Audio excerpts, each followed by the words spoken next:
Skunk fam, we are so glad to be with you again today. We've got a lot of messages of support from you guys. We've got some people who are trying to counter what we're saying as well, which is fine because we welcome that. What we're doing here is we're really trying to set the record straight. We believe that the American cannabis narrative is flawed and even manufactured. So what we're trying to do here is get all the facts out on the table so that we can move forward as a community with the truth. So I won't talk too much. We ended off this last episode with some really bombshell information from Joe Pietri, and he got cut short because he was traveling. So right now, what I'm going to do is hand the floor over to him, and he's going to start where he left off last time. So what's up, Joe and Blue Skies? How you guys doing today? Man. Well, we're doing good. Good, Okay. thanks. I'd just like to say thank you to Joe again for coming back on with us. And yeah, the last show was really well received. It's got quite a lot of views already. So thank you very much, Joe. And I'll leave it to you to take over. Well, first I was talking about George Cervantes the last time. You know, George Cervantes is the face of Dutch marketing fraud. So I mean, he's in the pay of Dutch Shell and Ben Dronkers and all these people. He writes what they tell him to write. Like he at one point he tried to come out with a 15 bag bubble bag kit. I mean, it's like was a theater of the absurd. That whole bubble bag, hash making bags, that stuff all is the 25 micron catch bag is too porous for you to really make good hash. But Cervantes was so part of that. I attacked him at that on that, and he shelved that idea. He's from Oregon. From Oregon, he was teaching people to do 18.6 in greenhouses. So people who had a greenhouse outside would augment the greenhouse with 1,000 watt light bulbs to replicate 18.6 outdoors when all they needed was a light bulb on in the middle of the night to keep those plants in veg.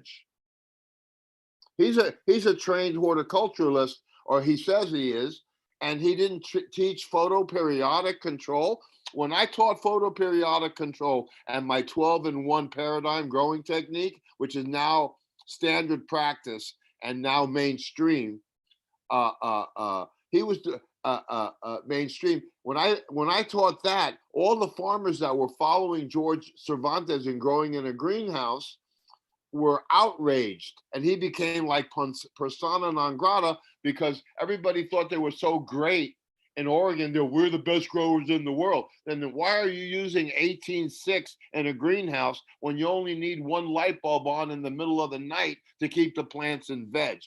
What he taught, because he's a cop, he works for the police, what he did was teach everybody a technique that made your greenhouse stand out like the Statue of Liberty. It was very easy to figure out who was growing when you have lights on in the night.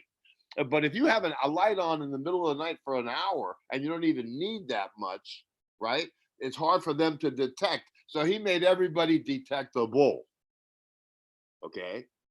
And so he taught a technique that makes no horticultural sense. Nowhere in Mother Nature does a plant get 18 hours of light. That's how I figure out if a person really knows what they're doing. I'll say, okay, you're a farmer, you're a grower. Yeah. How much light does a plant get in Mother Nature for photosynthesis? And what happens when that plant tanks are full? How does a plant react to it? They don't answer that because they don't know what they were never taught that. That was left out of the grow books, photoperiodism, right? And they'll say all kind of, the plant will get 18 or will get 12. No, a plant in Mother Nature gets less than 8 hours of light for photosynthesis. And then it goes into photosynthesis protection and shuts off your CO2 intake. So for the next 4 hours that you're doing dumbass 12 and 12, the plants are already shut down where they can't even take CO2 and they can't even take any nutrients. They're locked. So that you're putting 4 hours of light in flower that's useless. That's useless. So that's the Dutch Shell. They're coming out with products. They're coming out with BHO using butane. They're coming out with bubble bags, selling bag kits, nylon at wedding dress prices that don't work. That's not hash. So Cervantes was basically a conduit for bad information, but I killed his reputation with 12 and 1. That's standard operating procedure in the flower industry. That's how they grow chrysanthemums, you know? So when I did that, nowadays you very rarely see him on the market where he's doing any talking or anything, because most of the people who are real growers and are professional growers have figured out that he's full of shit, you know? So right away, when I taught 12 and 1, it cut down the veg period down to where you only need 13 hours of light. And then I did I've done 12 and 1 using 7 hours of light. I've done 12 and 1 using only 4 hours of light to keep the plants in veg. And I've kept the plants in veg using a 15-watt strobe light. They don't tell you that. They want you using your electricity. So basically, there's been so much misinformation by people like Cervantes because he's paid by Dutch marketing fraud to spew what they want them to spew so that you spend more money. The Dutch, all they teach you is spend more, grow less. Because if they would have taught you photoperiodism, not only do you have a bigger plant, you get a 30% increase in production. So when people finally caught on, and now everybody's caught on, they see where the fraud is coming from. That was the only way that I could break through Dutch marketing fraud, is to create a paradigm that people could understand. And so I created the 12 and 1 paradigm, and that caught on because it was when I did that, I said 12-1, direct aid to all growers. So all growers who followed my veg routine and follow my flowering routine, they cut their production costs down as much as 60%. We'd like to do a whole episode, if we could, with you, Joe, where you talk about all your growing knowledge and all your different techniques. Okay, yes. All right. We'd definitely like to do a full episode on that. Yes. You know that I sent our friend there the articles from the University of Miami. When at the University of Miami, I was in a head shop buying some papers, and the guy said, "Man," I showed him the manuscript to my book because I still was working on. I had my manuscript, but I hadn't published it yet. But I let them read it. They said, "Man, you need to go to the University of Miami, and I'll get you where you can talk on stage." So the head shop owner was hooked up, and he hooked me up with that program, and so I showed up. And when I showed up, I had the audience enthralled because I've been on the lam and hiding out in Southeast Asia for 20 years. You know what I mean? Is that where you met Todd McCormick? Yeah, Todd McCormick put on that show at the University of Miami. That's the first time that I've ever talked in public.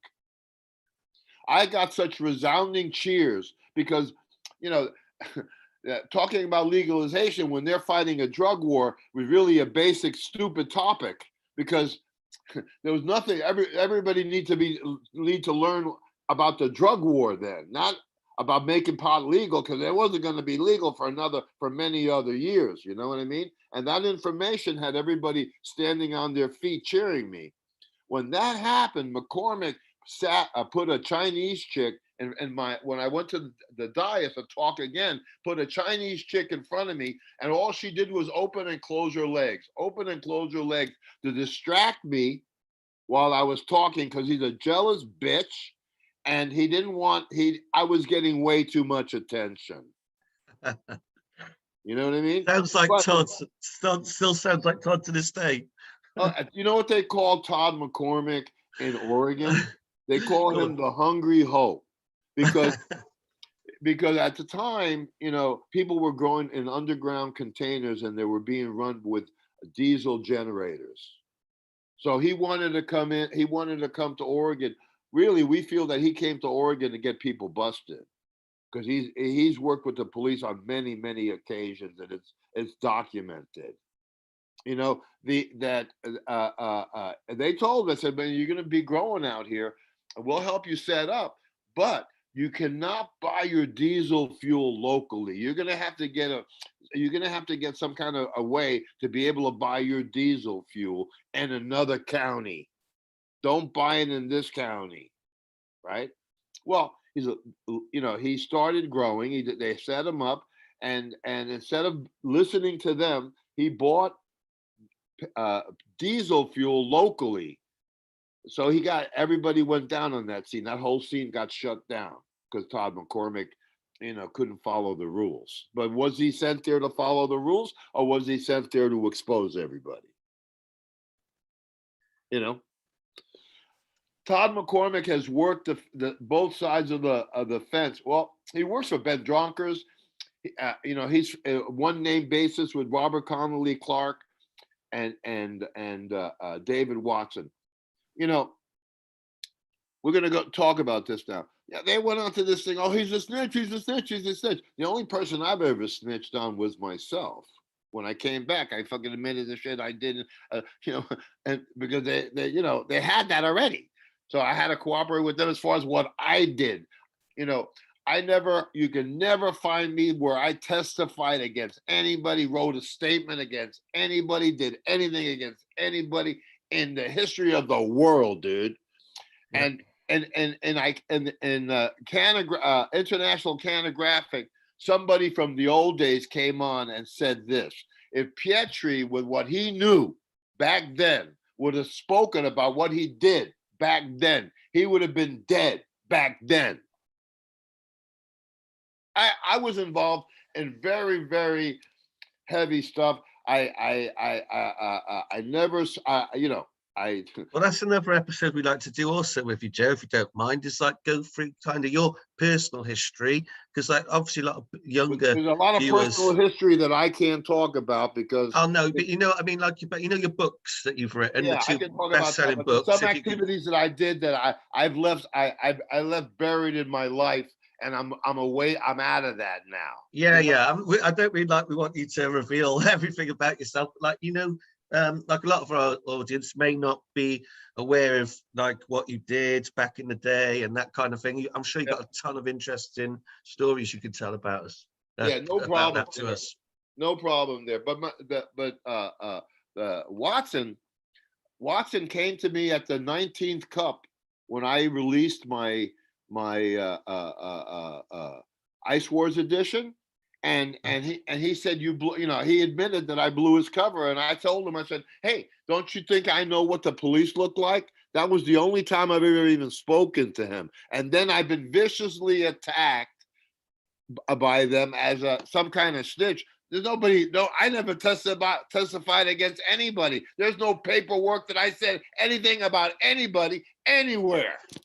If I did, I'd be dead. Yeah, that's a fact, dude. That's why I thank that guy from who went on International Canographic. International Canographic, they flooded the world with skunk seeds. They flooded the world with hemp seeds. They fucked up everybody's grow. So the Watson, he had the only license at Horta Farm to produce medical seeds of medical quality in the world. Yeah. Before accredited universities and PhDs. There's absolutely no way in the world he's not a Fed. I thought he was wanted for growing in California. I know. There's no way, Joe, that he's not a Fed. It's absolutely, exactly. He's an out and out DEA agent, whatever. He's a Fed. He is from the start. It's so obvious and clear now. He's been undercover longer than Donnie Brasco. Are you kidding me? I know. It's crazy. It's crazy how long he stayed undercover. Now he's He's joined some group as a master grower, master this, master that. What he is a master thief. They've been planning the takeover of cannabis genetics for a long, long time. With What do you know Carlton- about Phylos, Joe, when you talk in relation to this now about the takeover of cannabis and genetics and DNA sequencing, etc.? Yeah, I've got nine things that I've had sequenced at Phylos under Gold Crown Seeds.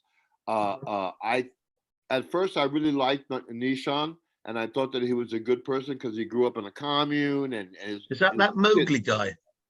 Mowgli's an idiot. He opened up he opened up his mouth and said shit that he shouldn't have and pissed off the people at Phylos, but also exposed that Phylos weren't up to good things. No. But that guy and the guy from Medicinal Genetics, those guys have been. The guy from Medicinal Genetics tried to patent cannabis. Anything over 2% he owns. Okay, no.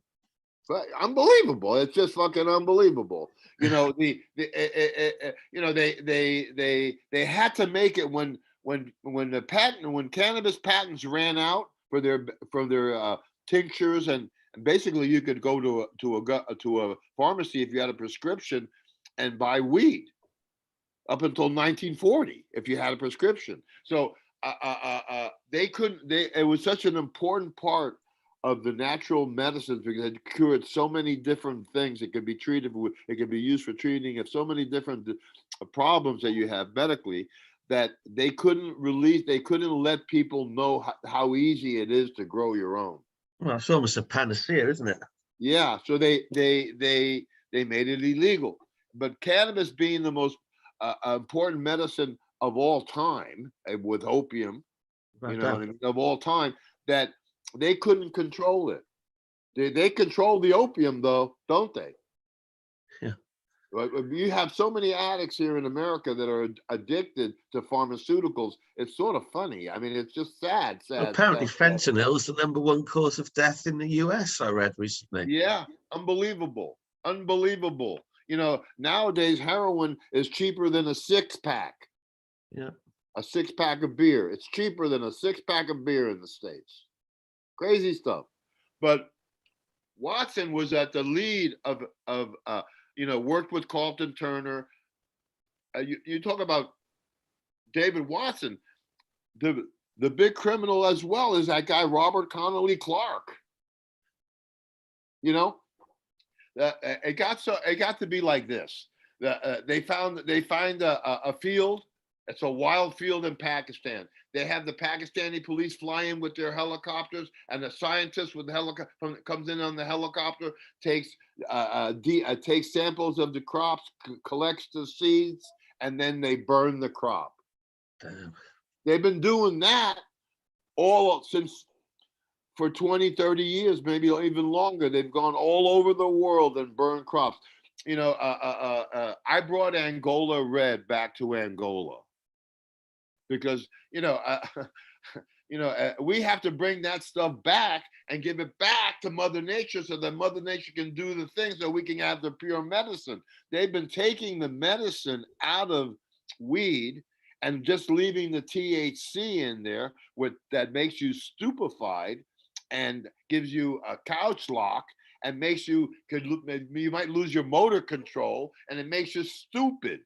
The smart weed that we got from land races, sativas in the 60s and 70s and 80s, people don't even know about today. No, I know. This is what I've been struggling against with everybody because all the genetics I've put out are very old school from the late 60s, 70s and 80s from Old Timer One.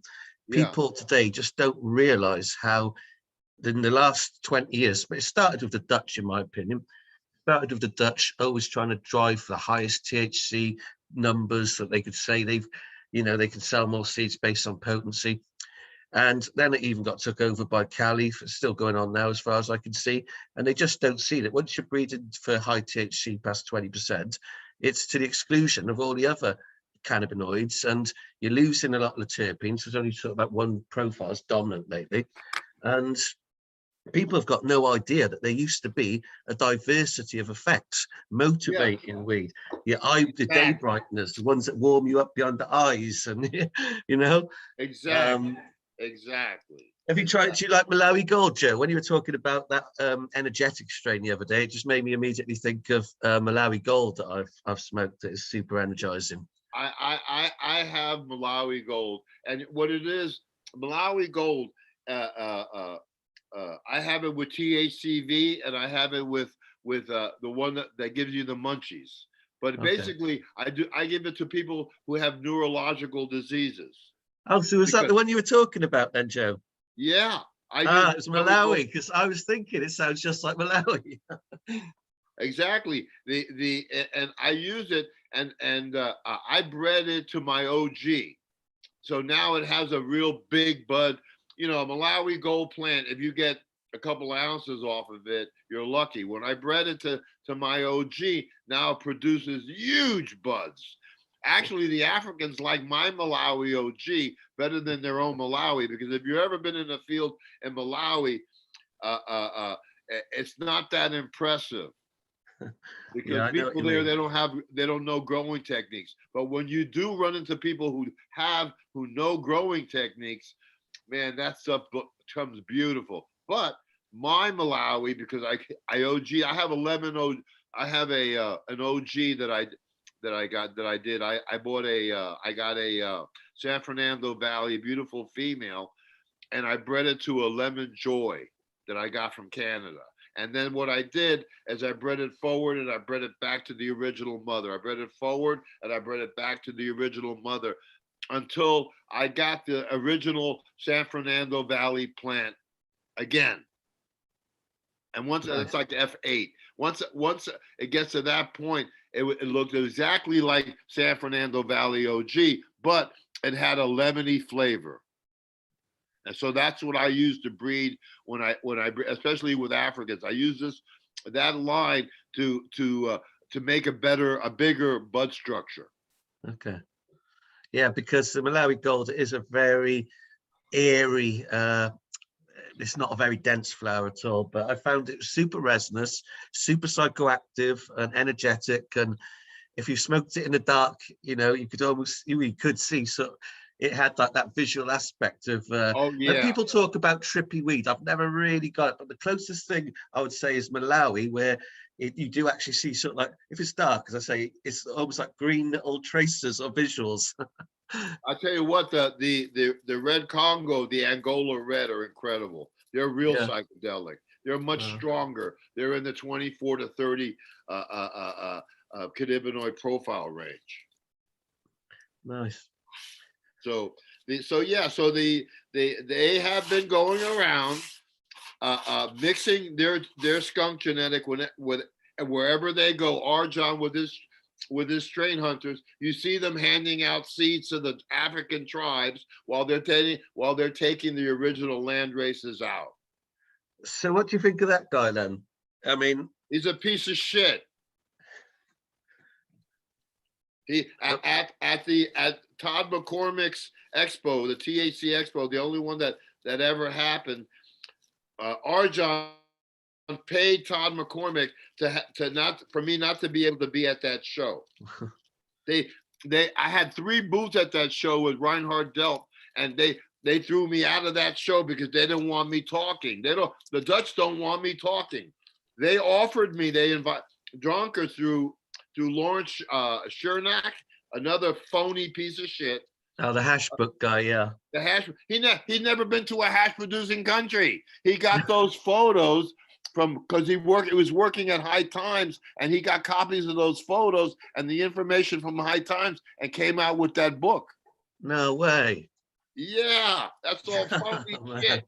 Those photos were taken by Victoria Larson and John Chick. Victoria Larson, her boyfriend was Big Mick, who worked for Howard Marks. Yeah. He was Howard Marks's man in Asia, and she was hooked up and with Victoria. She opened up the first discotheque in Kathmandu in 1972 or 71. You know what I mean? I mean, if there was ever a king of Nepal, she definitely was the queen of Nepal. And so, she was my last wife. And she died about 15, 16 years ago. And after she died, I said, man, I'm never going to get anything better than that. You know what I mean? So I really haven't had any, I haven't found a replacement or even tried to find a replacement because you can't replace her. There were times when Victoria, she used to work for the Brotherhood as well, the Brotherhood of Love, Yeah. of Eternal Love. And I always used to say, why don't you tell me some of those Brotherhood stories and let me know. And she would never, ever talk to me about anything she did with the Brotherhood. When she died, those secrets died with her. And that's the kind of person that she was. Everybody loved her. There's not one person who would ever say that she did bad to anybody. You know what I mean? Everybody trusted her. Everybody loved her. And when she was dying, people were coming from all over just to say goodbye to her because she'd helped so many people in her life. You know what I mean? And so so she knew a lot of secrets. And so the Brotherhood worked out of Kathmandu as well when they got thrown out of Afghanistan. And when they got thrown out of Afghanistan, they had NBC or CBS News photographers breaking down, busting the Brotherhood house in Kandahar, wherever they were, or in Kabul, in Pagman, or whatever.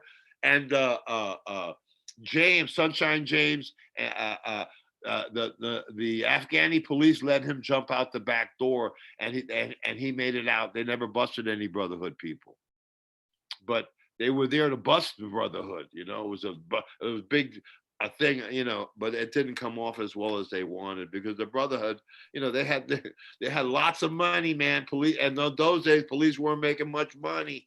If they bust you, you give them a lot of cash, you're out the door. And that's what happened with him. In fact, I knew somebody who smuggled James into Pakistan, and then from Pakistan they smuggled him into India. And then he was in India. He got back. Well, he had a Canadian passport anyway. So once he was in Pakistan, he had a Commonwealth passport. He was cool. Well, this is sort of the thing I'd like you to tell us in an episode. This is what I was saying earlier about that. Not many people might know your history in Nepal and all of that side of things. Yeah, basically we'll keep it at Watson, the damage that he's done. And well, I was also going to ask you about Todd McCormick, because he's obviously still active right now, selling seeds. He sells the skunk one. What do you think his agenda is? Do you think he's actually in the employee of a certain group or alphabet agency, for example? I don't know. Well, no. Well, he's working with Watson and Connolly Clark because they in their Grow magazine, they actually came out and this is what they said. Let's just get past this subject. Law enforcement did work with officials. That scientists work with officials to qualify, find out where the loads and what the quality of the loads were coming from. Yeah, and that was their job. So we've got Sam's a Fed. We've got Todd's probably a Fed. We've got Jorge Cervantes possibly on the wrong side. Yeah, well, he's on Ben Dronker's side. Dutch marketing fraud. He's the one. It sounds like all the well-known people who become sort of faces and figures within the community, it almost seems like they're all planted for nefarious purposes. What about, say, Mel Frank? Do you know anything about him? I could have been one of those. I could have been one of those people because they invited me to the castle. Lawrence Chernak invited me to the castle, and I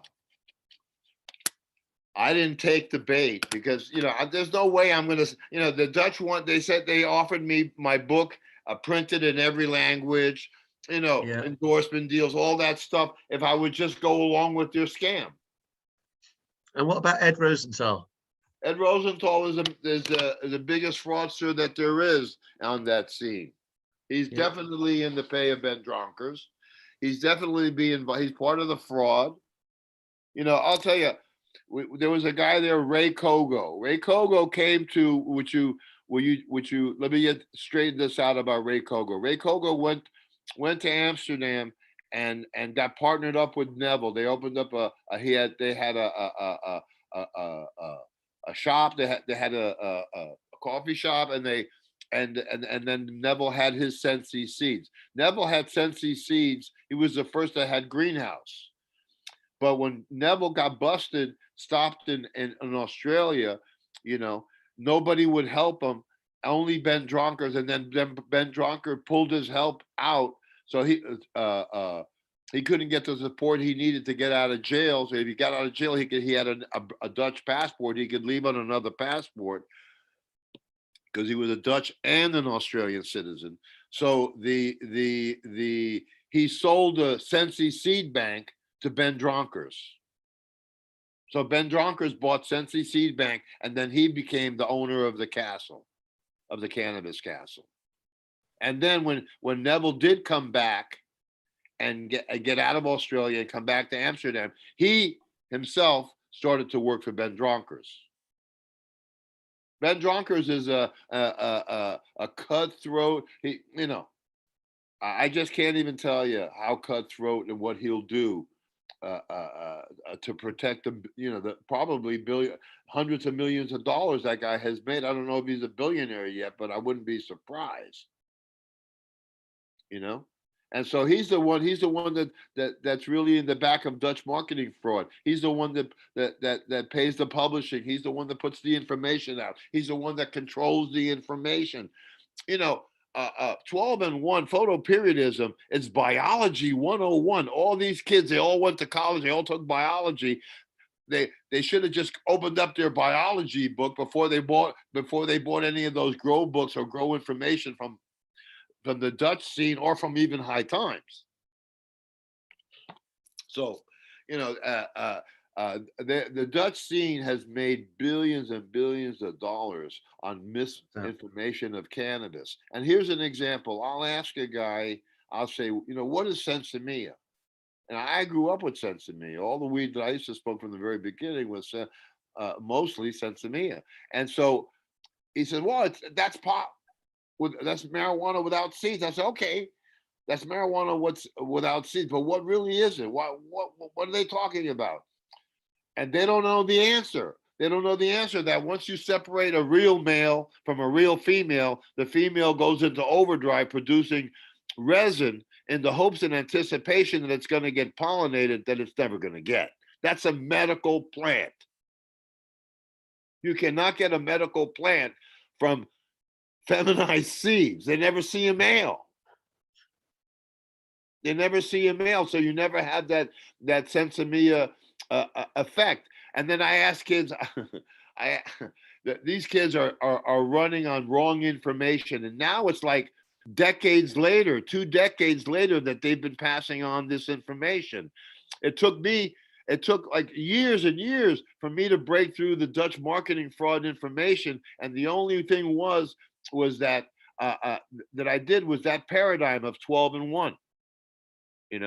So everything that you read, all the lights, the information they give about lights, the information they give about this, the information they give about that, is all bullshit. So Kogo, he came to Holland, got hooked up with Neville, and Kogo had one formula, which was the NASA formula for growing vegetables in outer space. The NASA paid universities tons of money to find out how they could grow vegetables and grow food in outer space. And so they came up with the formula, and a nutrient formula, and the hydroponics. They was going to grow hydroponically in outer space, and they were going to use LEDs.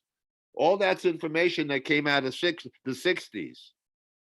From the NASA projects about growing in outer space. But he brought that formula to Holland. That formula won the original cups that High Times through. The original cups that they won in Amsterdam, were all used growing Kogo's formula. What Dronkers did is have Kogo's formula analyzed, and then they came out with 12 different products based on Kogo's 1-part formula.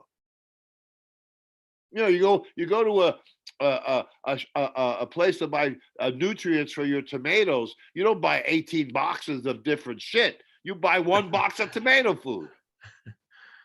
But now you need CalMag. Now you need this one. Now you know what I mean? You need all these products, you know, that basically should be coming in one. You know, so that's one thing that the Dutch have done. Now you need it's a joke what they've been able to do because they control the narrative. And basically, when I spoke to Reinhard Delp and he created the light depth paradigm, I said, why are you calling it light depth? This is photoperiodism. This is photoperiodic control. Call it that. Let's teach these people. He said, no, these Americans can't handle that kind of information. What they need is something simple. And that was the Dutch attitude. That's the European attitude about our education and what we know and what we don't know. They look down on us. You know, they look down on us. So that control of information and media and cannabis information by Ben Dronkers was really hard for me to break through. They've threatened me twice. I went to Uruguay. I was threatened in Uruguay. I was being sponsored by that guy. But he was also sponsored by Hesse, and the Hesse guy said, "No, hey, don't play this guy up. Only you're working with us, right?" So I didn't get the attention that I thought I was going to get, and I walked around and saw everything that was being sold in Uruguay, and they were selling equipment from the 90s that they didn't sell, that had been warehoused from the 90s. They were selling it to the Uruguayans and the people down in South America because they want to bring you in slowly. Yeah. They want to bring you in slowly. There was no LEDs there. There was, you know, it was like a joke. I walked around and said, man, I haven't seen that in 15 years. I haven't seen that since forever. And that's how the Dutch is. That the first thing that the Dutch do, you know, again, I'm going to say this one more time. When I go to Jamaica, I don't want to smoke Dutch tree. I want to smoke Kali. I want to smoke lamb's bread. I want to smoke the indigenous marijuana that grows from in Hawaii and Jamaica that was brought over from African seeds. Yeah. You know, that's what I grew up. I sold a lot of that stuff. There's one guy named Soma. You know Soma? You've heard of Soma? I know Soma. Well, he was the informant on a Coptic church bust. That guy, well, he was a heroin addict at the time. The Coptic church were one of the biggest Colombian marijuana groups in history. You know, they were moving 500,000 pounds at times. A lot of weed, Coptic church. And they had houses on Palm Island. They got really rich, and they infiltrated it with Soma, and Soma brought the Coptic church down. When I exposed him in Amsterdam, he confronted me, and I told him to smoke some hash. You know, I told the truth about you. So what, bitch? You know, and so he paid Soma. Offered High Times $10,000 to get me thrown out of the cup, the 19th cup in Amsterdam. Offered $10,000. I had a prime booth. They offered me $10,000 to offer them $10,000. Throw this guy out, right? So I exposed a lot of people. When Soma came to Oregon, Soma came to Oregon because it's a big growing area, and they have like a banana belt that's really a great place to grow in Oregon, the weather. So he came there and started setting up grow shops and started doing this. And then everybody went down but him, and he disappeared with the seeds from Oregon and went to Amsterdam and created Soma Seeds. All the while with his big fake peace and love hippie image. Oh yeah, come on, man. I mean, I don't want to sound like a racist, but yeah. It's almost the biggest joke that there is, that anybody can believe him is unbelievable to me. But I exposed them, and then people thought, oh, so much so great, so much so good. What was great were the people that were growing in Oregon, in the 80s, in the 70s and 80s. I had a huge warehouse. I was, needless to say, mobbed up. I had big responsibilities, and we used to collect seeds of all our, from Jamaican, from the really good Colombian, from really good Thai seeds, and we would give them to farmers that we knew at Hayes, Kansas, at the University of Kansas. Their kids that were going to school there, their fathers owned hundreds of acres of corn, and the whole state is where they grow all the corn in America, that in Nebraska. And so we used to give them the seeds, and they would grow it in between the corn, in between the rows of corn. And so they would cut down the plants before they cut down the corn.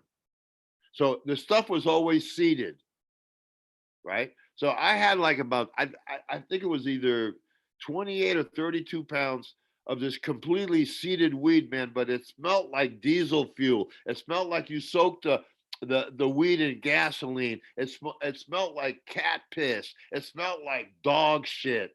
And I said, man, who's gonna buy this shit? I took it to Northern California, and I sold it to some growers that I know out there, and they paid me $2,200 a pound for that seeded shit. And I couldn't believe it, because I couldn't sell it. I couldn't give it away. These guys paid $2,200. They that's where the diesel, that's where that sour diesel, that's where all that comes from those seeds. So years later, I'm doing a show in I forget where, I forget the show I was doing, but I was doing a show, and there was a guy named there, ChemDog. He'd written the story about how he discovered ChemDog from bag seed in Crested Butte, Colorado. Well, that was a place I was living in. I ran that. I ran the scene in Colorado, and so that seed, seeded weed he got from us, that we were selling locally. Selling locally. So we were doing a show, and he showed up at the show. I'm ChemDog. I'm ChemDog. I'm ChemDog. I had no idea who was going to be there, but at that show, I had grown some ChemDog, 2 different kinds, and I had thousands of seeds. So everybody who came to my booth, I just gave free ChemDog seeds away. And this guy heard about it. It pissed him off. Who are you to come selling my strain? I said, you're a strain, dude. I said, dude, I'm the guy you got that seed from in fucking Crested Butte, punk ass. And let me tell you something as well, Joe. I bet back in the day, some of the things you came across, were, to use like a modern term, were much louder than ChemDog is, right? Yeah. Much more fucking intense aromas and terpene profiles, even than ChemDog, yeah? Oh, yeah. Without doubt. Yeah. Because I'm not joking, Joe. What you mentioned is so interesting. When you said the ammonia, the cat piss, the dog shit, that's all what's in my, it's all what's in my genetics now. They've basically, they're really dominant in skunk spray, skunk carcass, rotting death and like flesh odors, dog shit, vomit, ammonia, burnt rubber, and a whole lot of, like people say, is a lot of like garbage juice. If you even come across one that's like just identical to cocaine, Joe. The only thing that I find that's identical to cocaine or speed is some of these speedy African strains. One hit and you're off to the races. I'm talking like the smell, the terpenes, the aroma, and even the taste to extent, but like the aroma. There's like in the packs I've got out now, well, quite often there's a one that comes up. It's like acetone, ether, or straight cocaine, really. Or kerosene. It smells like kerosene. Yeah, there's kerosene comes up. There's diesel ones. Yeah. That's from that whole batch of seeds that came from Kansas. But I'm telling you, all that I've just described, isn't that much more potent and pungent in the aroma than what Chem is. To me, Chem is the watered down version of all those back in the day that you had. Oh yes. Not only that, I tell you, the skunk. I bought a load from a place. It's called, what the hell? It's in Arkansas. It's a famous place, Hot Springs, Arkansas. It was a famous mob place where Bob used to go there to hide out in the 1920s and stuff. Al Capone used to go there, kind of stuff, and to hide out and just to relax. I got the originals, what I consider skunk. It was so potent and so the smell, you couldn't get rid of the odor. If you had it in your pocket, it smelled like you'd been sprayed by a skunk. That stuff, you couldn't open a bag around other bags, so then you'd have to clean everything up again. It was hard to cover up that smell. That stuff. If you got it on your clothes after you harvested, you couldn't get it out either. Yeah, it was impossible. I sold it in New York. It was like the late 70s. It was before I went back to Nepal in '81. It was the late 70s, and I sold it in New York for $100 an ounce, and I couldn't and wait for me. Pounds were 1,600. I couldn't believe I got that much for it. Thai was going for 2,000, over 2,000. Hawaiian was going. The really, really good Hawaiian back in the day was going for $375 an ounce, no matter how many ounces you bought. So that's like 6,400 a pound back in the day. How strong was that shit? That shit was so strong. You could take a hit and pass it to your girlfriend and she'd be toast. That shit. I mean, I haven't seen anything close to that. I haven't seen anything close to the Thai. And so when I see these kids and they all come up to me, they all think that because they've gotten all this knowledge that they think that they're fucking superior growers. And I just ask them one question, put them right in their place. Joe, are you in a position to start growing outdoors soon this year? They have no clue about growing. They really don't have a clue about growing. They've never picked up a horticultural book in their life. The only book that they ever picked up is a High Times book or something written by Cervantes or Ed Rosenthal. Are you growing outdoors this year at all, Joe? Yeah, I'm growing. I have hold on one second. I'm growing I've been working on a THCV line. Uh-huh. The THCV line that I was back in Malawi a couple years ago, and so the THCV line I bred to my other Africans, and so I've put THCV into some of my super 26 to 28% African lines. You know what I mean? So I expect to have a few lines of over 30% cannabinoid profile. Going to be off the hook. The Willie's Reserve, that company, they went to a friend of mine and they got my red Congolese, and they went up to him and they said, this is great stuff. He said, but we know you didn't grow it. This has the widest cannabinoid profile of any weed we've ever tested. And they said, well, I got this from Joe at Gold Crown Seeds, but he didn't pass on my number. See, my whole objective for the past decade, over a decade now, is to put the terpenes and put the cannabinoids back into the marijuana. So everything I sell has full cannabinoid profile. I don't sell anything that's strictly THC. No.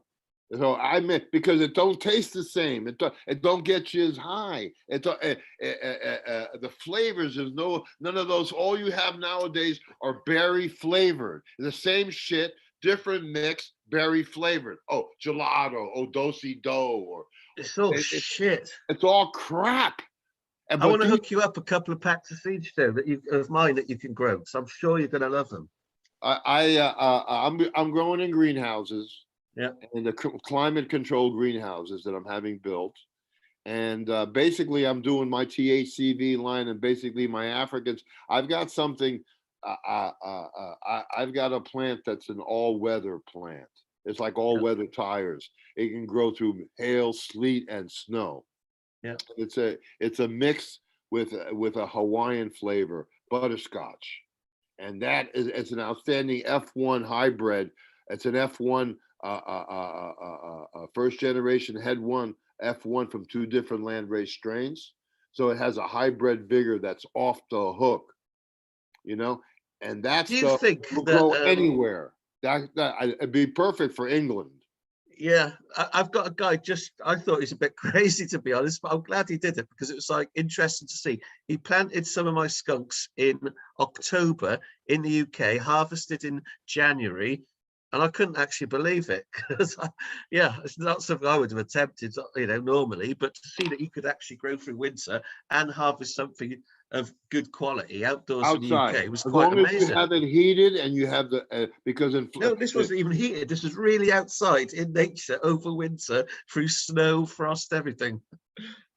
that's an Crazy. important strain. Yeah, That's what you need to breed stuff with. yeah. It's Because basically it's well reported all through all different climates. Really, they're strong. They've got such different structures to the modern varieties. They're able to withstand huge winds, and yeah, they've got bigger yeah, yields. Also, yeah. they're resistant to PM and bugs a lot of the time.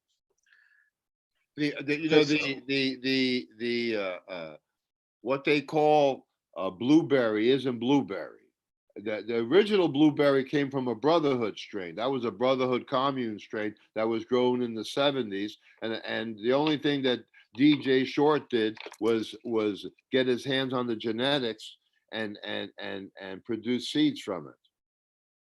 But he didn't. Which are very hermaphroditic. He had nothing to do with creating that strain. Yeah. He had nothing to do with creating that strain at all. And he's been confronted by people who were there when they grew it and the grower who grew the original strain. I don't like growing that blueberry because it's like a magnet for mites. Right. You know, so yeah, have you noticed how some strains just mites love them and some strains they don't? Yeah, definitely. I've seen that. Yeah. That's when the ones that don't, those are the ones you want to breed with. Yeah. But yeah, I run against. So I've been ripped off so much. DNA genetic. Did I speak about DNA genetics yet? No, not yet. Did I? No. No, not yet, Joe. No, tell me about them. DNA genetics was at that 19th cup, and so was a guy called Subcool. Yeah. And Subcool had some good stuff. And I said, man, this is great stuff. You can win with this. But DNA had the booth next to me, and they showed me a Martian mean green. It was the worst looking shit that you've ever seen in your life. I said, man, how can you even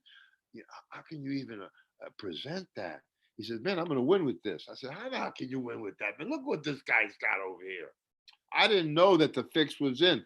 They had paid 120,000 euro to rent a discotheque, right, to have a party for high times during the Cannabis Cup event days.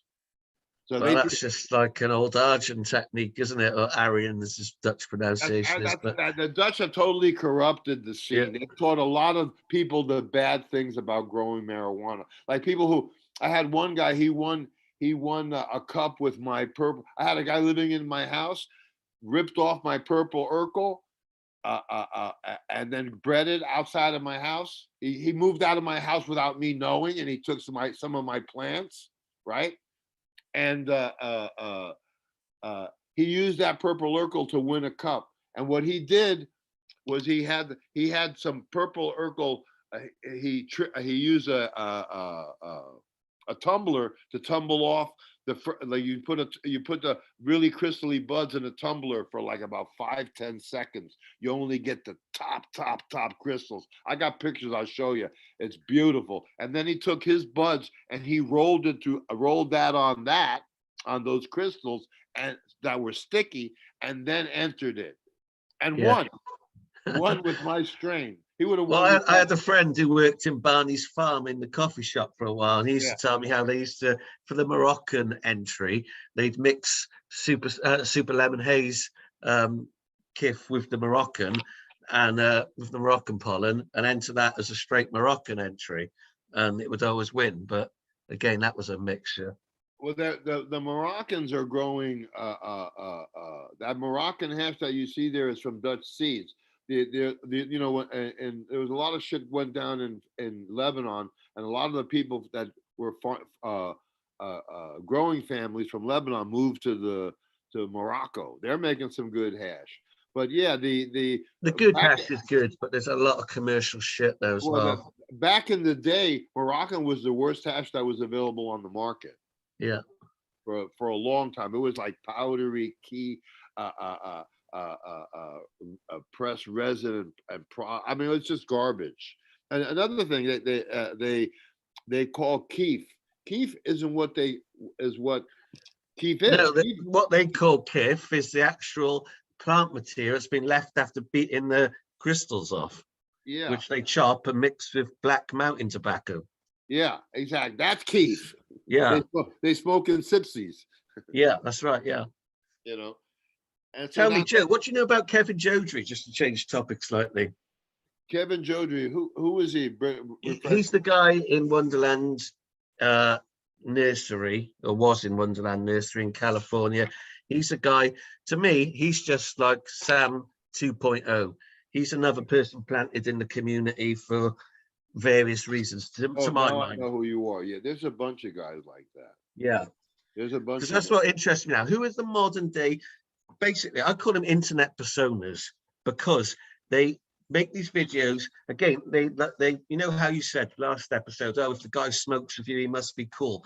Well, I think now they've upped it a notch. They've got a guy who presents himself as a grower and like he's really in with the scene and all this.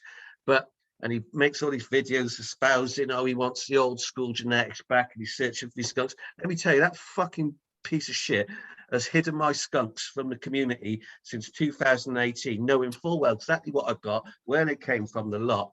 And now he's working with Burner, the biggest pusher of mids fucking since the cartels. What do you mean mints? Dog shit mid-grade weed, you know, crap. Okay, yeah. Like cookies, you know. Burner's the guy behind cookies, you know, that's just the most overhyped dog shit strain ever to exist in my mind. But anyway, he's working with Burner. He's working with Jodrey now, using my skunks. Jodrey's a flat out scumbag, and I definitely think he's a fed. But I just wondered if you knew anything about him.